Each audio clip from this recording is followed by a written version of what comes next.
Hey everyone, it's Kerem Aydın and today I will talk about my Physics 102 lab project. This is the formula we will be using that actually explains the resistivity over temperature, and we can use this formula to derive this one that explains the resistance.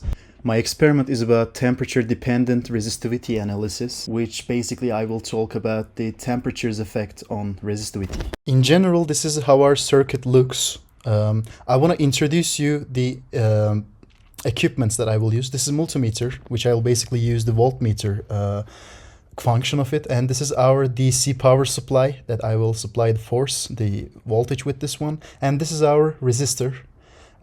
This guy is 100 ohm, so we will use this.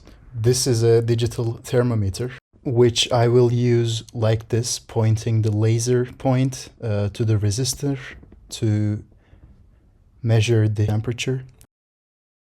And this is the coolest one so far. This is the heat gun that I will heat up the resistance with this. And this is how our experimental setup looks and will function. I want to show you something really cool, that this is how our resistor is heated up, and we, measuring the temperature. You can see it on the screen. It actually heats up pretty fast.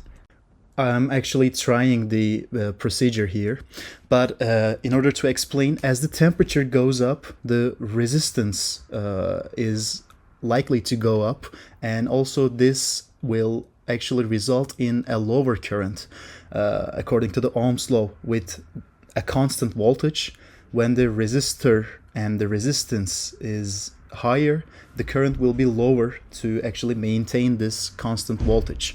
And we will observe this, and I will show you my results in a minute. This is the data I collected from the experiment. As you can see, the resistance goes higher and higher with the higher temperature, and as a result of this, the current, you can see it on the graph, decreases as a natural result of the inverse relation between the resistance.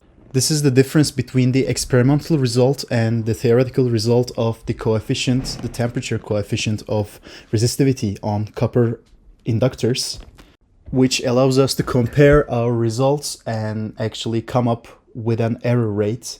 And this error rate is actually quite small. That's what I'm proud of. If you are further interested, you can check the paper I wrote in detail and actually look for some detailed images and also detailed explanations in there.